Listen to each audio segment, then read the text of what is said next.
So hello, what's up mga ka-J-Vlog? Welcome ulit sa panibagong video, and for today's video, i-share ko sa inyo yung top 5 ITEL smartphones na pwede nyo ma-purchase ngayong early 2025. Ano kaya itong mga to? Ano kaya ang perfect na smartphone na para sa'yo? Tara mga ka-J-Vlog, check natin.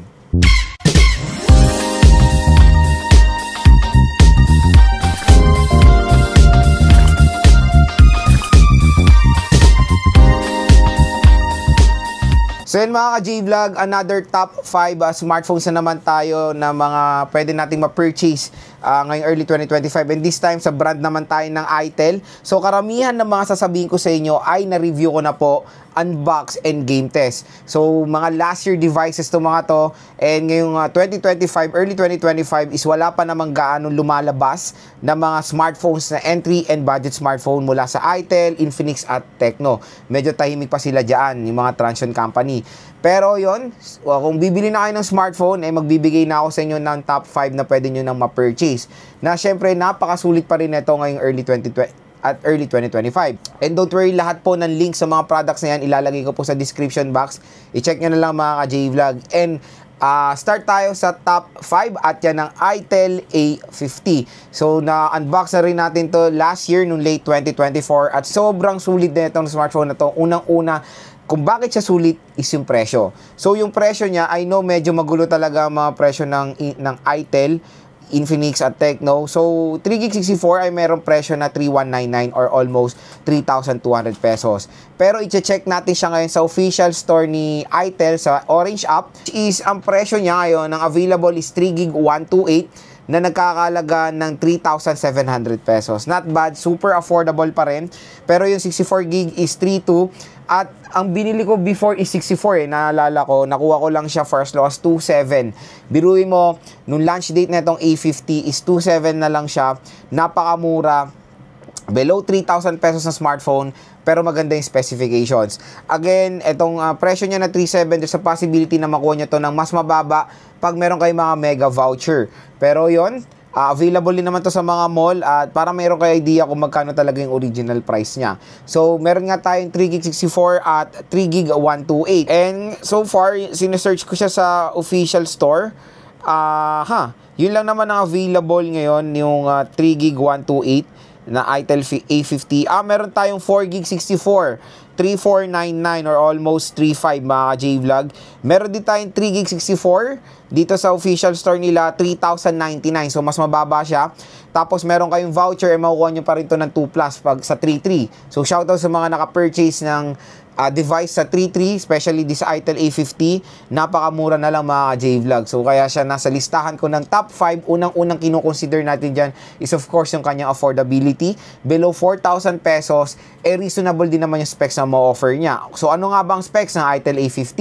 Si ITEL A50 ay merong 6.6 inches IPS LCD display na may resolution na HD Plus 720p at naka-standard na 60Hz po siya.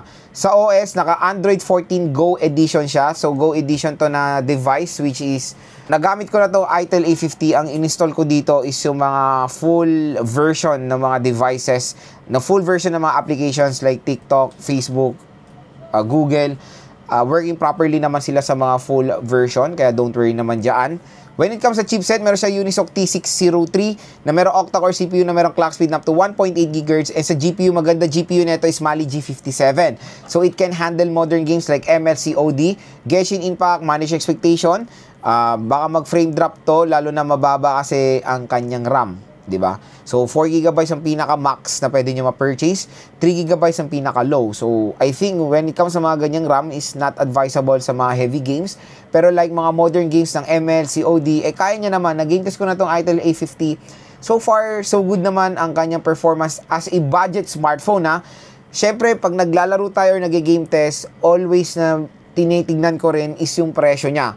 So sa ganitong presyo, naka-handle ng ML, okay rin naman, di ba? Camera, sa main is meron tayong 8 megapixel, sa front-facing camera is 5 megapixel. Pagdating naman sa battery, meron tayong 5,000 mAh na removable battery na 10-watt charging rate. So, yun nga ang reason kung bakit nasa top 5 na listahan ko ang ITEL A50. Unang-una, napakamura. Meron rin siya naman siya mataas na storage, 128GB na sobrang mura din. Yung screen, napakalaki. I think very reasonable naman. Kasi usually, pag ganitong mga 3,000, minsan nag-offer sila ng MediaTek Helio G36 or MediaTek Helio G50 na pag titignan nyo, kung kakalkalin nyo yung GPU nun is PowerVR G8320 na isang mabagal or sobrang sakit sa ulo na GPU na kahit yung normal day-to-day task, mabagal siya. So, syempre, hindi lang CPU ang titignan nyo when buying a smartphone. Of course, check nyo rin yung GPU. So, mataas ang CPU or clock speed ng Helio G36 dito sa T603. Pero when it comes sa GPU, di hamak na mas maganda ang ma-offer ng T603 compare sa Helio G36. So, sa chipset, is okay naman. Reasonable sa kanyang presyo na 3,000 pesos. Again, pag bibili kayo ng device, always expect doon sa amount lang na bibili nyo. Kung gusto nyo ng mga super high-end, super high-tech, malakas na smartphone, syempre magdadagdag kayo ng konting presyo, di ba? So, again, yung specification ng device ay nagdedepende rin sa presyo niya. Number 4 sa ating listahan is yung ITEL RS4. So, ito ay na-review, unbox, and game test natin noong May 2024. At mag-iisang taon na to sa market, pero available pa rin. Yun yung maganda dito. Pero usapang SRP tayo. Yung ITEL RS4 ay merong SRP na 7,999 for the 8GB 128, 12GB 256 for the 9,999 na presyo. So, almost 10,000 pesos. Pero, eto maganda. Siyempre, mababa na lang to ngayon or nag-price drop siya. Check natin dito. Ito na nakaka-excite mga ka-J-Vlog. Ang 8GB 256 ng ITEL RS4 ay makukuha nyo na lang sa mababang presyo na 6,599. The 8GB 128 ay makukuha nyo ng 6,099. Pero pag may voucher kayo, yung 8GB 256 ay makukuha nyo ng 5,900. Yung 8GB 128 makukuha nyo ng 5,500. So, napakamura. Very affordable na lang ITEL RS4 when it comes sa Orange app. So, below 6,000 pesos. Ngayon, dito ngayon tayo magbe-base sa kanyang price. Ngayon, 2025, syempre, titignan natin kung yung below 6,000 pesos is sobrang is tutugma na or reasonable na yung specs niya. Kaya siya nasa listahan ko rin na top 4, di ba? Bibigay ko sa inyo sa loobin ko dito sa ITEL RS4 mamaya. So, ano ba ang specifications ng ITEL RS4? Sa screen, meron siyang 6.56 inches IPS LCD display na may resolution na HD Plus 720p resolution na merong 120Hz screen refresh rate. Yung chipset niya is the MediaTek Helio G99. Meron siyang octa-core CPU na merong clock speed na up to 2.2 GHz and sa GPU is Mali G57. Meron siyang dual rear camera system na merong 50 megapixel main camera and an 8 megapixel front-facing camera. Meron siyang dual stereo speakers, dalawang kanyang biometrics which is face unlock at fingerprint scanner. At pagdating sa battery, meron tayong 5,000 mAh na removable battery na merong 45 watt fast charging. So, reason kung bakit top 4 ang ITEL RS4 for me ngayong early 2025 is of course una sa price. Biruin mo yung price niya, 256 below 6,000 pesos. Napakasulit. Yung RAM mataas din sa kanyang presyo na below 6,000 pesos. Kaya unang i-consider nyo when buying this smartphone is yung RAM at ROM niya. Very reasonable sa below 6,000 pesos na price tag. Next mga ka-J-Vlog na maganda is sa chipset. Yung chipset niya sa below 6,000 pesos is malakas yan. MediaTek Helio G99 with a GPU of Mali G57. Usually, sa mga ganitong price nung 2024 or late 2024, ang ino-offer is MediaTek Helio G81, di ba? MediaTek Helio G81 Ultra. Ewan ko ba kung ano bang pinagkaiba nun. Unisoc T606, Unisoc T615. For me, the best pa ang G99 compare sa mga chipset na yan. Kaya a huge advantage ng ITEL RS4 ang kanyang chipset, lalo na again sa kanyang presyo ngayon. At nag-game test rin natin itong ITEL RS4 nung year 2024, kaya niya naman i-handle ang mga modern games today. Isa rin nagustuhan ko dito sa ITEL RS4 is of course yung kanyang fast charging rate. Usually din sa 6,000 pesos below na smartphone, ang ino-offer, ang top pa nga dyan is 33 watts. Minimum is 18 watts or 15 watts. Pero dito is 45 watts, which is a huge advantage yan sa mga ibang competitors niya. So, yung 5K battery ng ITEL RS4, napakasaglit lang po yan mo full charge dito sa smartphone na to. And maganda rin ang design ng ITEL RS4. Meron na silang circular camera module na sobrang laki. Pero pag titingnan nyo na malapitan, maliit lang ang lente niya. Kumbaga, nakaka-attract din ito ng mga ibang consumers dahil sa kanya napakalaking camera module. Number 3 sa ating listahan, ito medyo medyo gumagawa ng ingay to ngayon sa TikTok ko dahil yung camera, yung game test ko nito is sobrang taas ng views. Almost 500,000 views. Maraming nasasatisfy sa performance si Itel P65. At yun, kaya number 3 siya sa akin dahil yung kanyang presyo ay sobrang mura rin. Ano nga muna ba ang starting price ng Itel P65 last year? Ang Itel P65 4GB 128 makakabili kayo ng 6,599 or almost 6,600. Pero ngayon sa Orange App, ang Itel P65 is still available pa yan. Sale pa nga siya ngayong March 2025.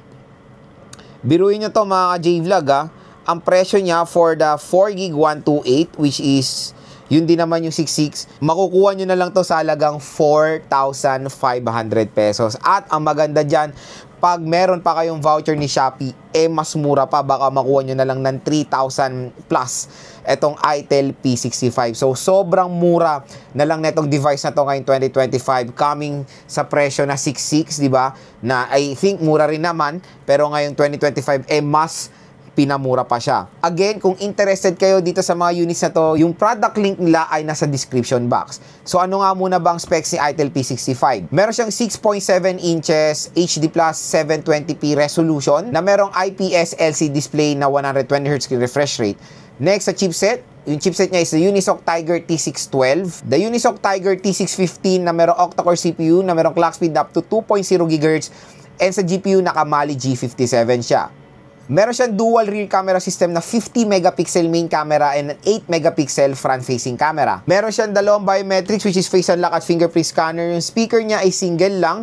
At pagdating sa battery, meron tayong 5,000 mAh na removable battery na support ang 18-watt fast charging rate. So, ang reason ko kung bakit nasa top 3 ko ang Itel P65, syempre in-observe ko rin yung mga commenters natin sa YouTube and TikTok na sobrang nagandahan din sila sa kanilang Itel P65. Yes, unang-unang i-consider nyo kung bakit nasa top 5 ko na Itel smartphone to is yung kanyang presyo ngayon 2025. 3 to 4,000 pesos. Diba? Napakamura, naka 4GB 128 na kayo. Hindi lang doon, maganda rin yung specs na hindi siya mabagal na smartphone. Pangalawa is yung design. Kung isa kayong consumer na gamer, titignan nyo yung design ng Itel P65 is very futuristic, di ba?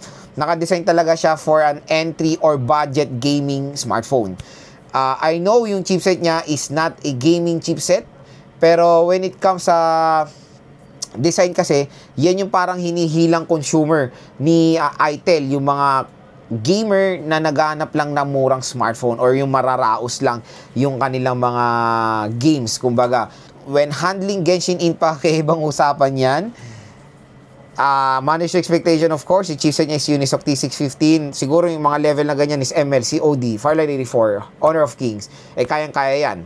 Pero when it comes sa mga sobrang bigat, I think makakalaro kayo dito pero mga sobrang malalang frame drops or sa low settings pa nga. Next na maganda rin dito sa Itel P65 is of course yung kanyang refresh rate, 120Hz, mataas din. Yung chipset, again, sa 3 to 4,000 pesos is reasonable, Unisoc T615. Number 2 sa ating listahan is yung bagong labas, yung late 2024, which is yung napaka-solid na device ni Itel, which is yung Itel S25 Ultra. So, si Itel S25 Ultra, when it comes sa kanyang presyo sa Orange App, sobrang sale din siya. Presyo niya is 11,000 pesos, pero ngayon is 8K na lang, 8,200. Sobrang bagsak presyo na siya with 8GB of RAM and 256GB of internal storage. So, chinecheck pa natin yung offer, pero yun yung the best na ma-offer ngayon ni Itel when it comes sa Itel S25 Ultra. So, 8,200 mga ka-J-Vlog. Mura pa rin naman. Kumbaga, dito sa kanyang presyo, ayan, 8,200. Pero yung final price niya doon pag meron kayong voucher is 7,299. So 7 plus mga ka-J-Vlog. O sabihin na natin 7 to 8,000 pesos. Pero yung specs nito ay pang malakasan. Usually makikita rin natin sa mga mid-range smartphones.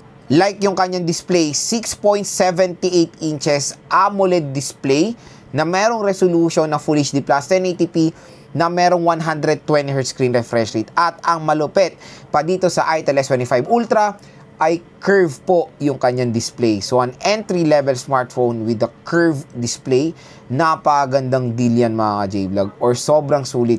Display pa lang neto, pang malakasan na. The chipset is Unisoc T620, na nag-game test na natin yung chipset na yan sa kanyang younger brother, which is yung Itel S25, na kayang-kaya mag-handle yan ng mga games mga ka-J-Vlog. Okay rin yung chipset na yan dahil yung GPU is Mali G57 as well, na it can handle modern games din today. Mas malakas to na Tiger series dahil yung clock speed niya is mataas din. 2.2 GHz. So, when it comes sa RAM at ROM, very reasonable din. 8GB of RAM and 256GB of internal storage. Dalawang biometrics niya, which is face unlock at fingerprint scanner. Yung fingerprint scanner niya ay in-display. At pagdating sa battery, meron tayong 5,000 mAh na removable battery na merong 18W fast charging rate. When it comes sa camera naman niya, meron tayong 50 megapixel main camera and a 32 megapixel front-facing camera. So, ang reason kung bakit maganda or nasa top 2 ko ang Itel S25 Ultra, unang-una dyan yung display. Biruin mo, kung makuha nyo to ng 7,000, napakasulit. Naka-curve display ka na, AMOLED pa, malaki pa yung display, 120Hz. Hindi lang doon, maganda rin naman yung chipset niya, very snappy rin sa entry-level segment. Yung camera performance, mataas din naman yung kanyang main and of course yung front-facing camera, and sulit na sulit yung RAM at ROM netong device na to. At ang top 1 na Itel smartphone ko ngayong early 2025, mahugulat kayo, at yan ang Itel S25. So, nagtataka kayo, bakit ito number 1 mo compare sa Ultra na number 2 lang? Di dapat, di ba, Ultra mo is number 1 kasi siya nga yung Ultra ng S25. For me mga ka-J-Vlog, to be honest, mas maganda yung Itel S25 compare sa Ultra. Hindi lang kasi specs ang binabase ko dito, yung presyo. Kasi ang presyo ng Itel S25 ay sobrang mura, lalo na sa Orange app. Ang kanyang presyo is 6,399 for an 8GB 128, pero ang final price niya kung meron kayong voucher is 5,700. Below 6,000 pesos. Tapos to be honest mga ka-J-Vlog, yung specs ng Itel S25 at yung specs ng Itel S25 Ultra ay hindi po nagkakalayo. Unang-una, magkapareho sila ng overall display quality. Flat display lang S25, curved display ang S25 Ultra.